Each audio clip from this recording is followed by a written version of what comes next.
우리의 속마음을 살피시고 긍휼히 여기신 하나님의 사랑이 우리 주상 가족들에게 함께하기를 주의 이름으로 축복합니다.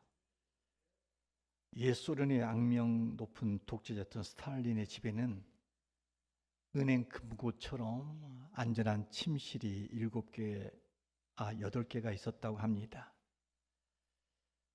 그 8개 침실 가운데 그는 날마다 침실을 바꿔가면서 잠을 잤다고 합니다. 같은 방에서 이틀 연속 자는 일이 없었다는 겁니다. 그래서 누구도 그가 어느 방에서 어느 침실에서 잠을 자는 줄 몰랐습니다. 그가 그렇게 한 것은 매일 밤 색다른 침실을 누리려는 이 사치스러운 생각 때문이 아니라 암살에 대한 불안감 때문이었다고 합니다. 불안감. 이것은 심리학적으로 아직 일어나지 않는 위험에 대한 반응입니다. 어떤 사람들이 불안감을 갖고 살아갑니까? 불안한 사람의 특징이 있습니다. 먼저 그는 하나님의 계획보다 내 계획과 내 통제를 더 믿는 자기 중심적인 삶을 사는 사람입니다. 또한 미래를 스스로 책임지는 사람입니다. 모든 것을 내가 해결하겠다 하는 강박관념을 가지고 살아가는 사람입니다. 나가서 현실적 두려움이 믿음을 가로막고 있는 사람입니다. 이런 사람은 완벽주의자로 실수나 실패를 용납하지 못해 늘 긴장합니다. 타인의 시선에 예민한 사람으로 인정받지 못할까 봐 불안해합니다. 그리고 예측 불가능한 상황을 두려워하는 사람으로 미래가 내 계획에서 벗어나는 걸 견디지 못합니다. 이 사람은 의존 성향이 강한 사람으로서 누군가의 인정이나 보호 없이는 불안을 느낍니다. 보편적으로 이 불안감을 가지고 살아가는 사람은 제대로 삶에 있어서 그렇게 행복을 누리지 못합니다. 늘 파괴적이고 부정적인 감정에 사로잡혀 살아가고 있습니다.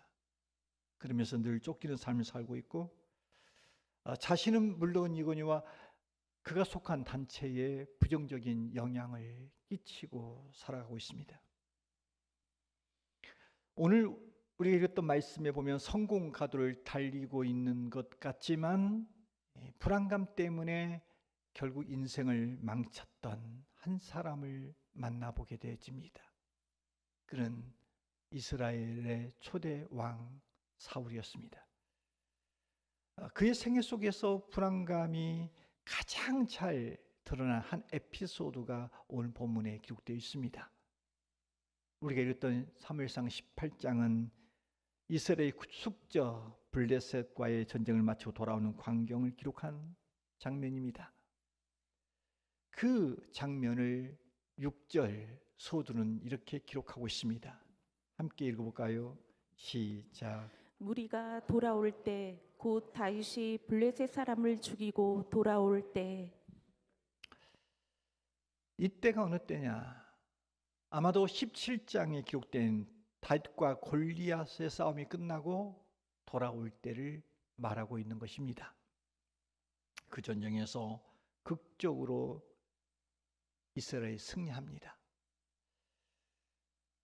승리 이후에 사람들은 이 사울과 군인들의 개선을 환영하기 위해서 길목에 나와서 춤을 추고 다양한 악기를 들고 그들을 환영했습니다. 그 장소가 온통 축제 분위기입니다. 모든 사람이 아주 즐거워하고 있을 그때 작은 문제가 발생합니다. 여자들이 성읍에 나와서 노래하며 춤을 추며 이렇게 소리쳤습니다. 7절이죠. 함께 읽겠습니다. 시작. 여인들이 뛰놀며 노래하여 이르되 사울이 죽인 자는 천천히요 다윗은 만만히로다 한지라. 일반 사람들의 귀에는 평범하게 들려왔지만 사울 왕은 이 노랫말을 아주 심각하게 받아들입니다. 그 심각성이 8절에 나와 있습니다. 함께 읽습니다. 시작. 사울이 그 말에 불쾌하여 심히 노하여 이르되 다윗에게는 만만을 돌리고 내게는 천천만 돌리니 그가 더 얻을 것이 나라 말고 무엇이냐. 사울이 그 말에 불쾌했습니다. 심히 노했습니다.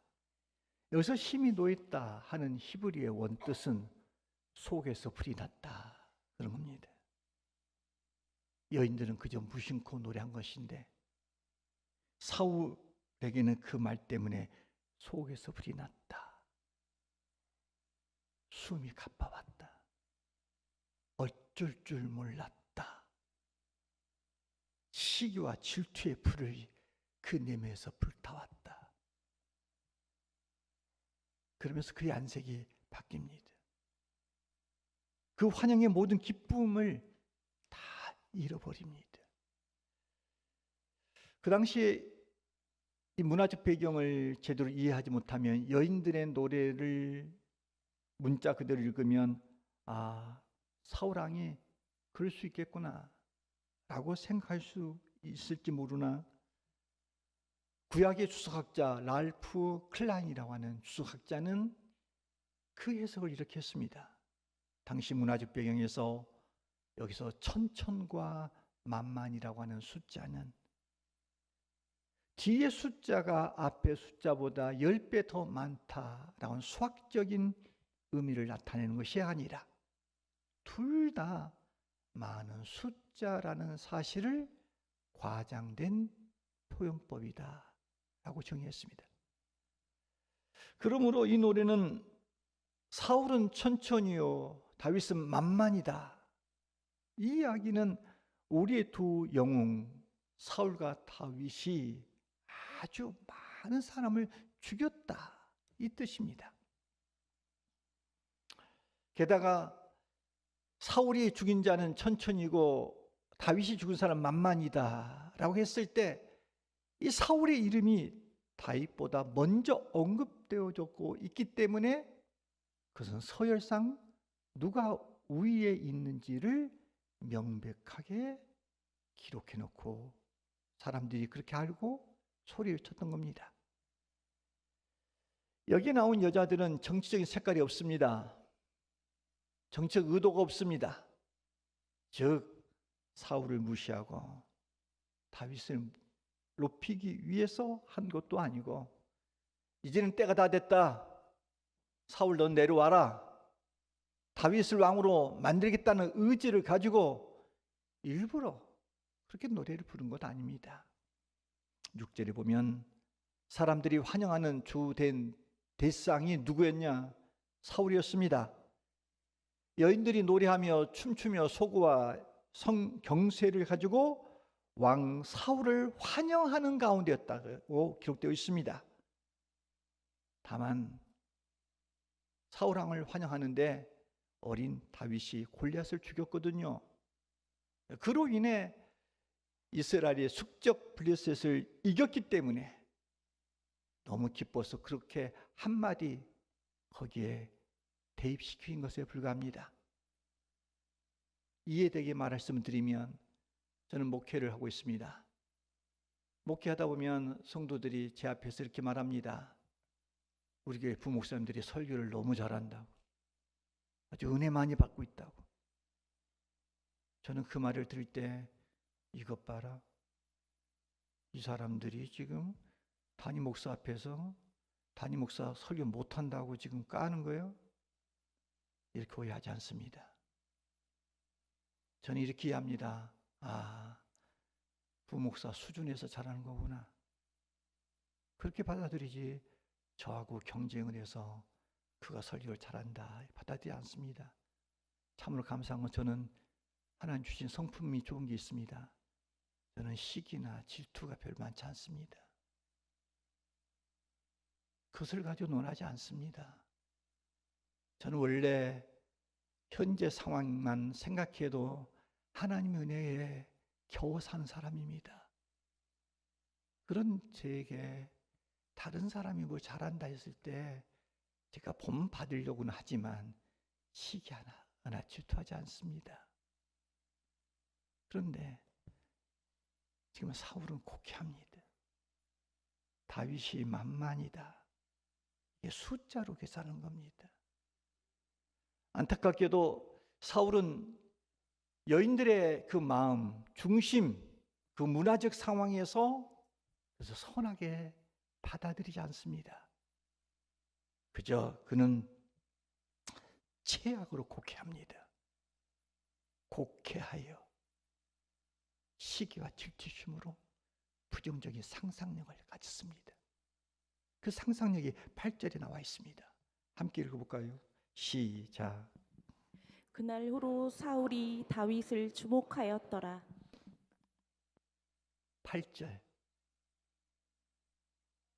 8절 다시 읽습니다. 시작.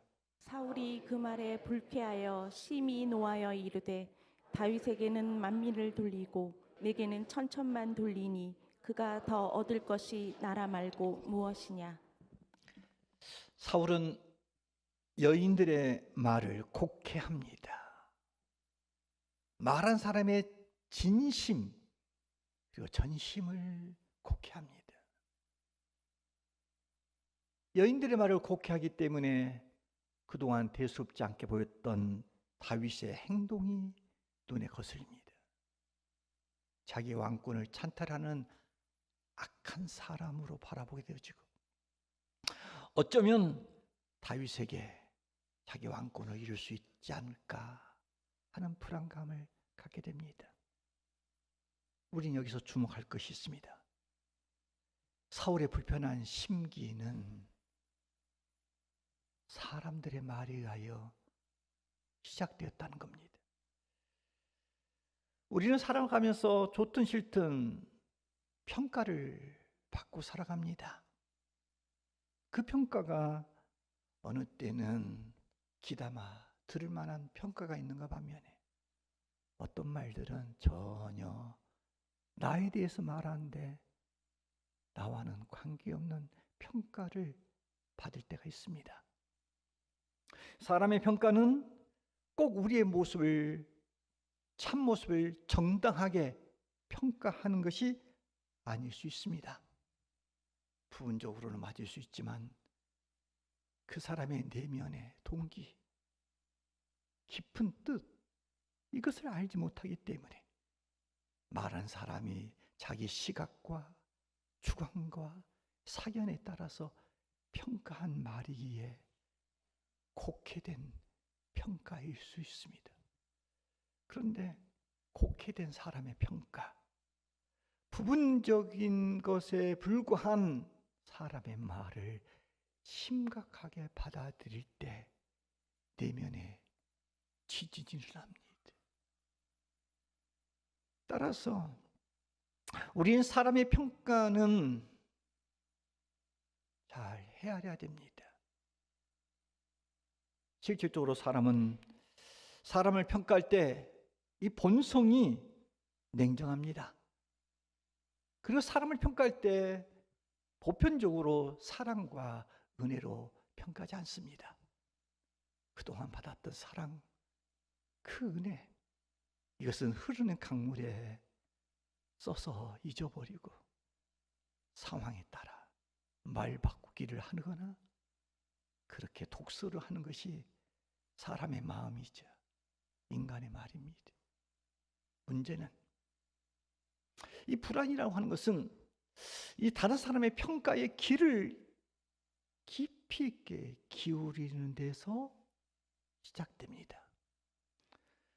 남이 나에게 말하는 이 평가를 지나치게 신경 쓴 나머지 그것이 불안이라고 하는 그러한 종으로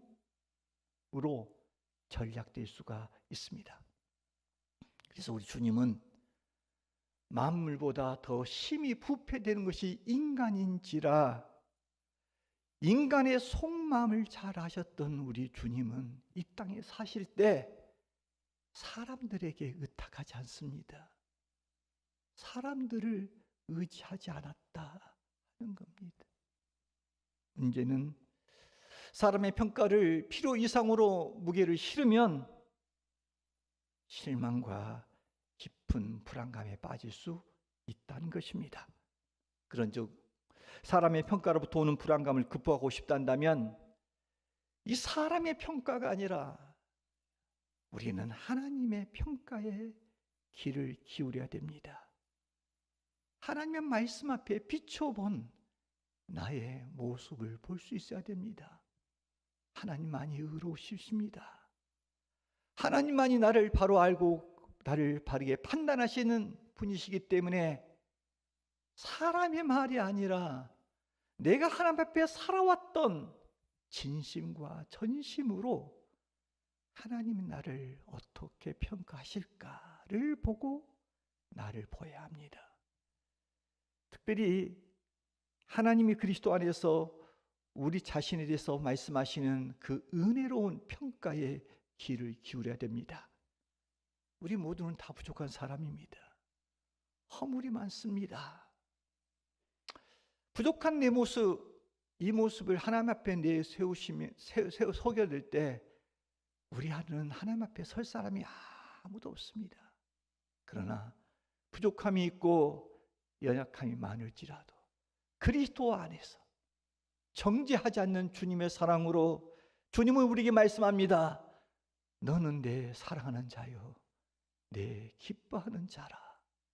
이 속삭임, 이 하나님이 우리를 불쌍히 여기신다는 이 평가에 때로는 우리가 그 귀를 기울일 필요가 있습니다.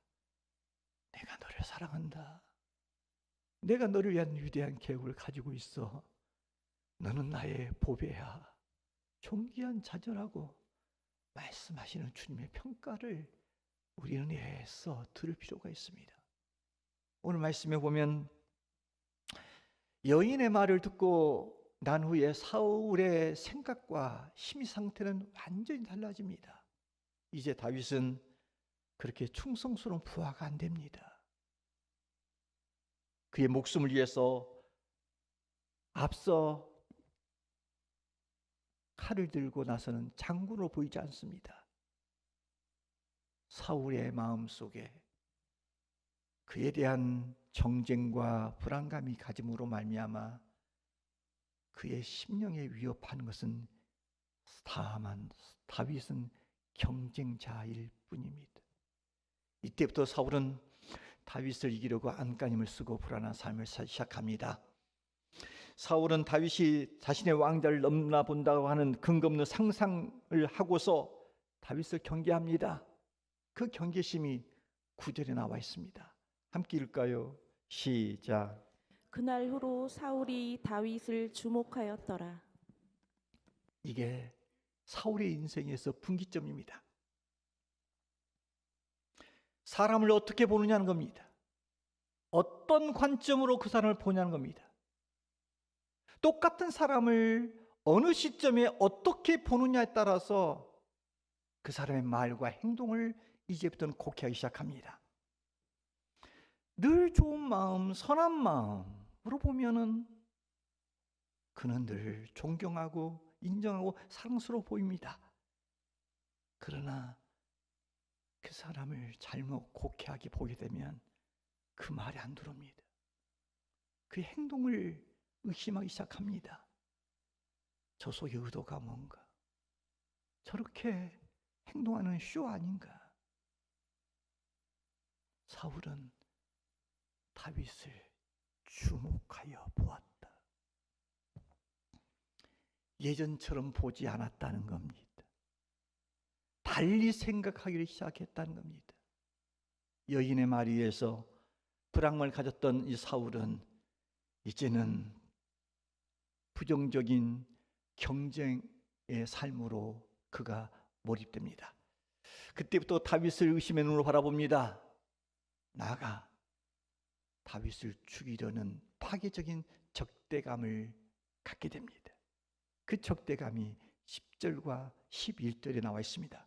함께 읽어볼까요? 시작. 그 이튿날 하나님께서 부리시는 악령이 사울에게 힘있게 내림에 그가 집 안에서 정신없이 떠들어대므로 다윗이 평일과 같이 손으로 수금을 타는데 그때 사울의 손에 창이 있는지라 그가 스스로 이르기를 내가 다윗을 벽에 박으리라 하고 사울이 그 창을 던졌으나 다윗이 그의 앞에서 2번 피하였더라.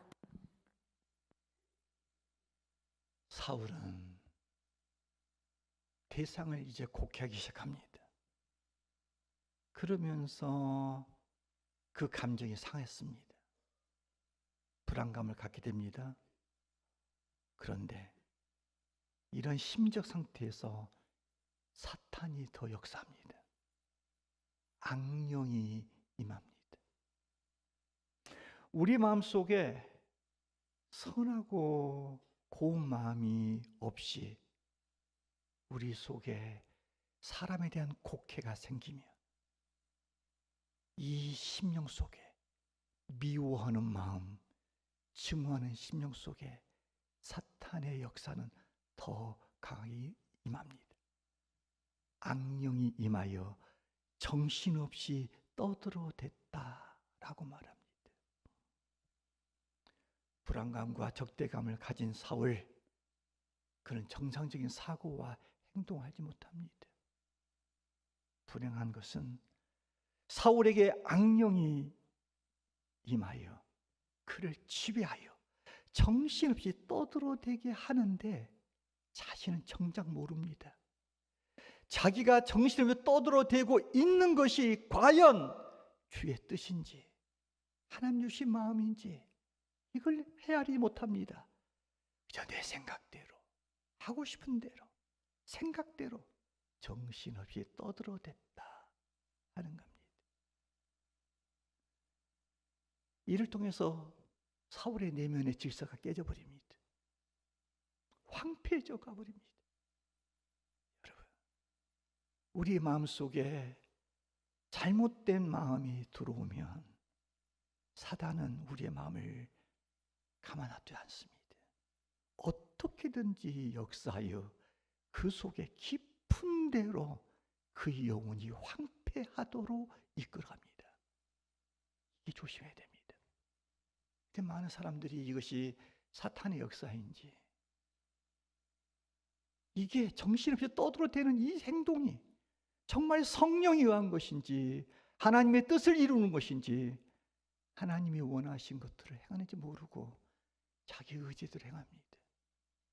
사탄은 이런 심령을 가만 놔두지 않습니다.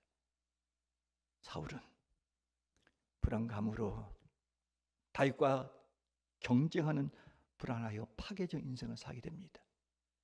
그 얘기는 다윗과의 경쟁이 중요한 게 아닙니다. 그럼에 주어진 사명이 있습니다. 이스라엘 민족의 초대 왕입니다. 하나님이 그에게 맡기신 위대한 사명이 있습니다. 인생의 목표가 있습니다. 그런데 하나님의 부여하신 위대한 소명과 사명과 역할은 포기한 채 그저 다윗 한 어린 소년과 싸우고자 하는데 그 인생을 겁니다. 이게 인생의 과업이 되어버립니다. 불안으로 인해서 소모적 인생을 살게 되어집니다.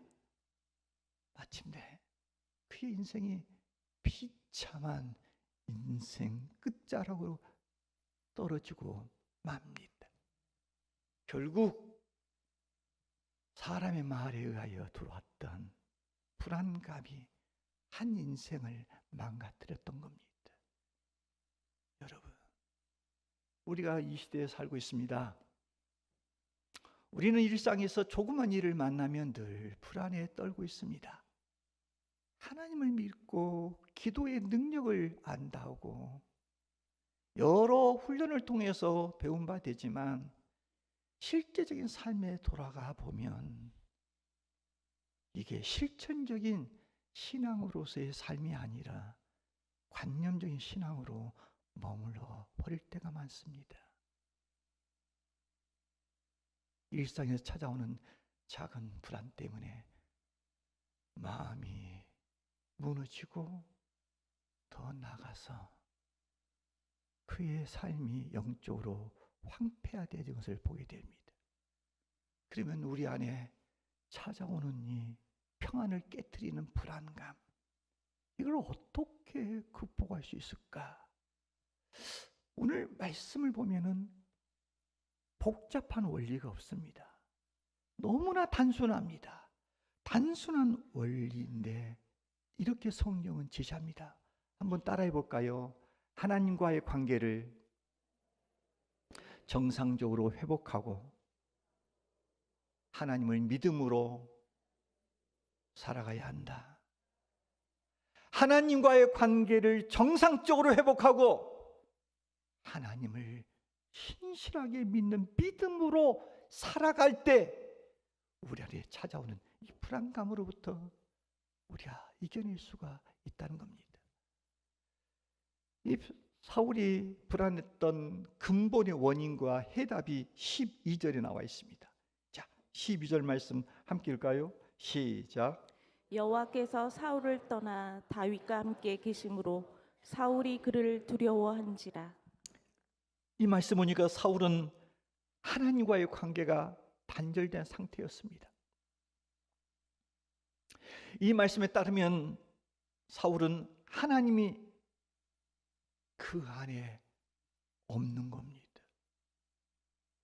언뜻 이 문장을 잘못 오해하면 하나님이 그 관계를 깨뜨리신 것처럼 한국어는 되어 있습니다만 사실 하나님과의 관계의 깨어짐은 사울이 그렇게 제공한 겁니다.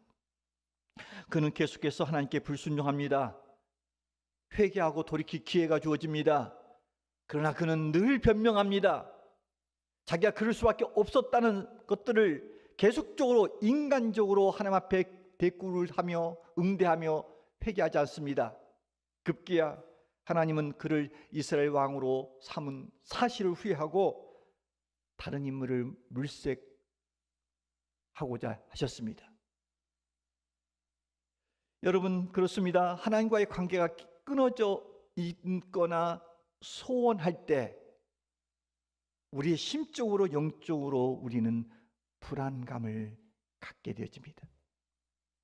어린아이가 낯선 곳에 혼자 버려졌을 때 그에게 불안감을 갖듯이 인간은 하나님과의 관계가 깨어져 버리고 제대로 소통이 되지 않을 때 인간의 내면에는 불안이 엄습합니다.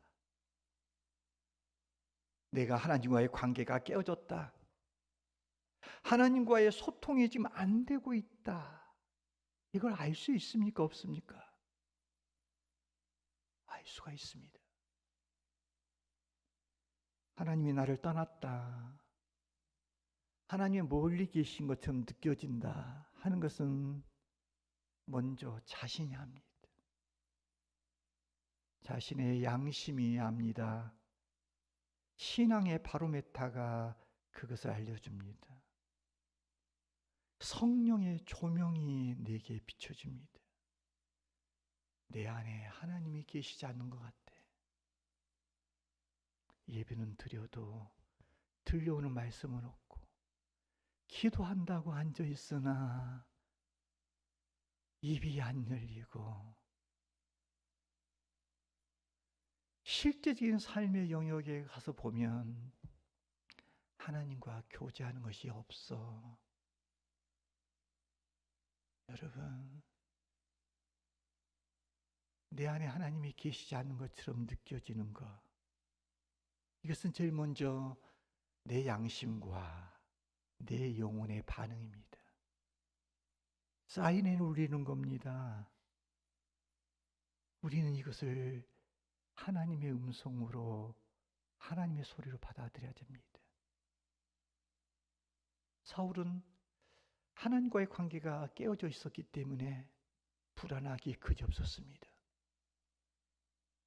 인간은 불안할 때 다양한 방법을 통해서 그 불안감을 떨치려고 애를 씁니다. 인간적인 책략과 방법을 도모합니다. 그러나 인간의 책략과 방법을 가지고 내 안에 깃들어진 불안을 근본적으로 해결하기가 어렵습니다. 어떤 사람은 불안함을 제거하기 위해서 자신감을 심어주는 그런 많은 시도를 하려고 합니다. 어떤 사람들은 긍정의 힘을 믿고 적극적인 사고방식을 가지고 그렇게 살아가야 된다고 책도 읽고 그런 설교들을 더 적극적으로 듣고자 합니다.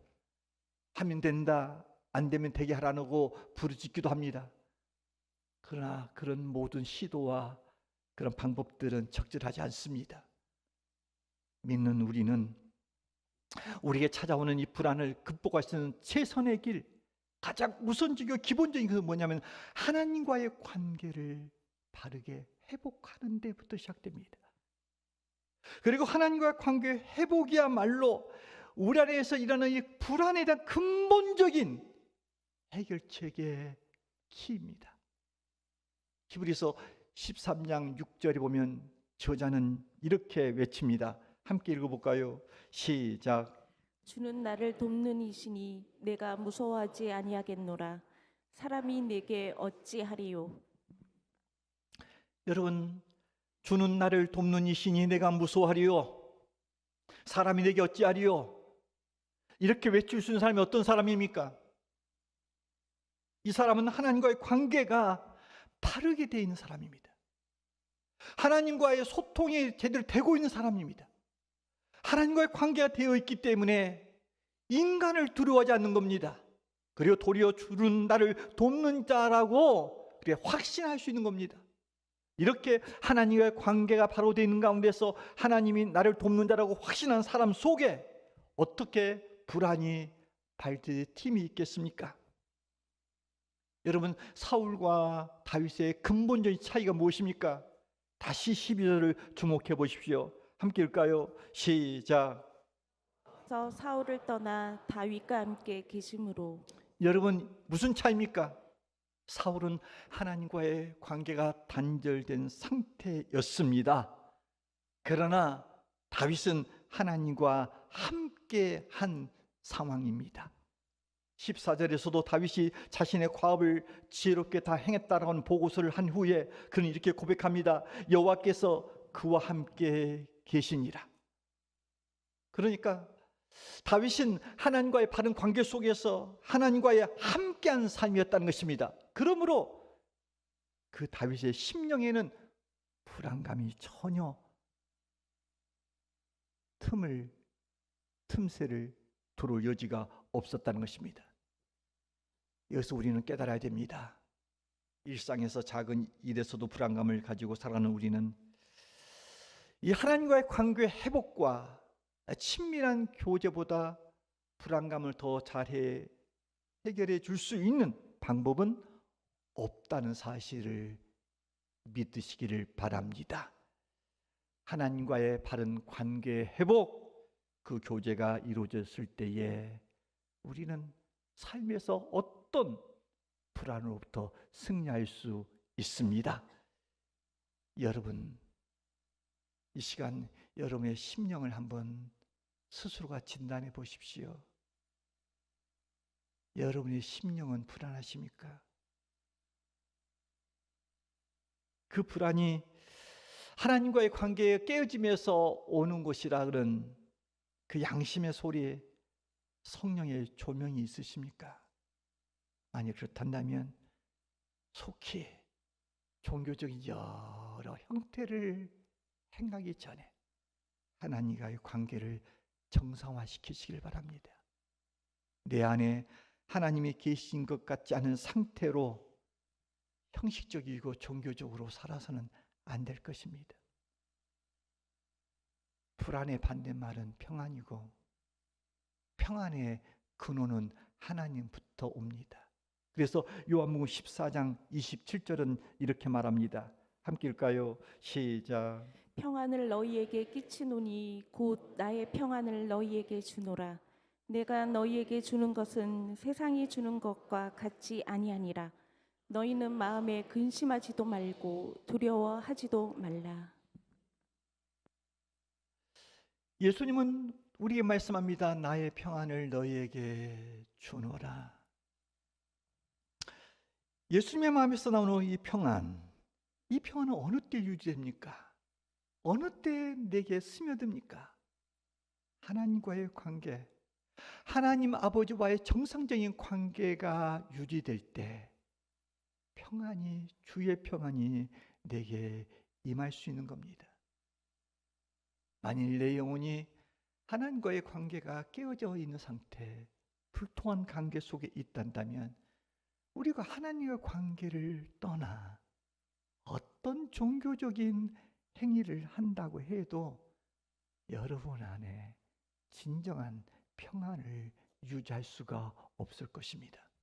따라서 평안은 상황의 변화가 아니라 하나님과의 관계 회복에서 오는 겁니다. 상황이 바뀌지 않아도 내가 하나님과의 관계가 바르게 맺어 있으면 주의 평안이 내게 찾아오는 겁니다. 평안은 문제 해결이 아닌 하나님과의 관계 속에서 하나님의 임재 속에서 시작되는 겁니다. 저는 우리 교우들이 예수 그리스도를 믿어가는 과정, 우리 신앙이 적게는 몇 년, 10년, 20년, 저 같은 경우는 한 50년 이렇게 믿어오면서 가장 문제가 뭡니까? 이 신앙이 정말로 새순처럼 새싹처럼 열매를 맺을 수 있는 신앙이냐 이겁니다. 아니면은 석화되어져 형식과 제도와 의식화되어져 있어서 늘 그 형식에 익숙하나 내 안에 주님과의 관계가 늘 새롭고 신선하고 살아있지 않는 채 그렇게 형식화되어 있다 한다면 어느 시점에 가서는 큰 일이 날 겁니다. 바라기는 제가 이제 특별하지 않으면 내년 2월 달까지 설교를 안 할 겁니다.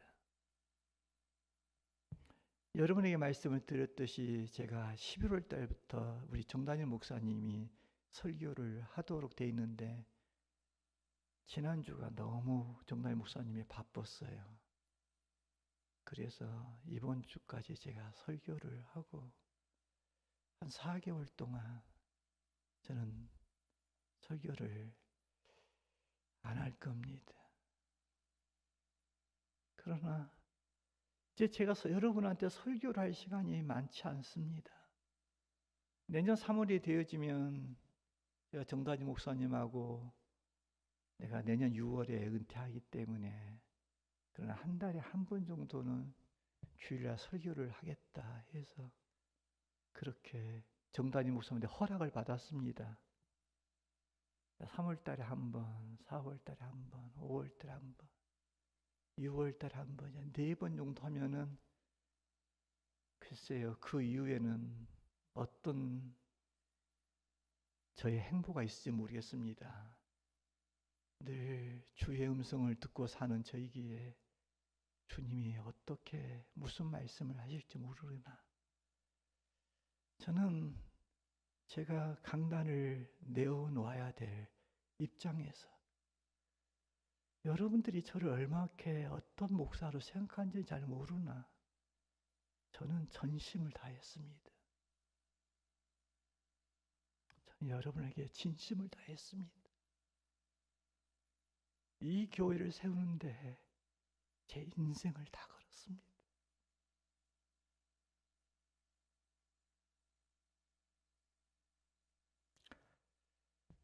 그런데 과연 제가 이 목장을 다음 후계자에게 넘기면서 과연 내가 하나님 앞에 섰을 때 목회 잘했다고 칭찬받을 수 있을까? 저는 부끄러움은 없습니다. 그러나 제가 여러분을 보면서 우리 교인들 좀 예수 잘 믿었으면 좋겠다 하는 마음은 있습니다. 예수 잘 믿었으면 좋겠다. 예수 잘 믿었으면 좋겠다.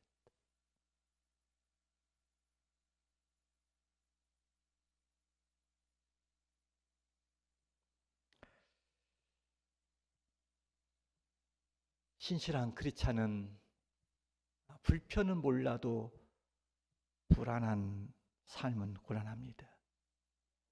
그런데 이 불안의 문제는 믿음 외에는 약이 없습니다. 불안은 믿음이 유일한 특효약입니다. 우리는 불안한 세상을 살고 있습니다. 마치 풍랑 가운데 있는 바다 위를 걷는 것처럼 불안합니다. 이런 불안 세상에서 우리가 믿음 흔들리지 않고 정말로 바르게 사는 방법은 하나님과 바른 관계를 맺고 하나님을 바라봄으로 사는 것, 이게 불안으로부터 이겨낼 수 있는 유일한 길입니다. 보배롭고 존귀한 주상관 여러분, 부디 하나님과의 관계 속에서 바른 관계 맺으시고 예수님 제대로 믿으시고 예수님을 잘 믿고 이 세상에서 평안한 삶을 잘 사시다가 우리 다 같이 하늘나라 가서 만나는 저와 여러분 되시기를 주의 이름으로 축원합니다. 사울은 하나님과 화목하지 못한 관계 때문에 왕위를 이뤘습니다. 그러나 다윗은 하나님과의 바른 관계를 맺음으로 왕이 되었습니다. 불안한 마음, 불안한 삶을 사는 여러분, 하나님과의 관계를 정상적으로 회복하셔서 하나님을 신뢰함으로 늘 주가 주신 평강으로 살아가기를 주의 이름으로 축원합니다.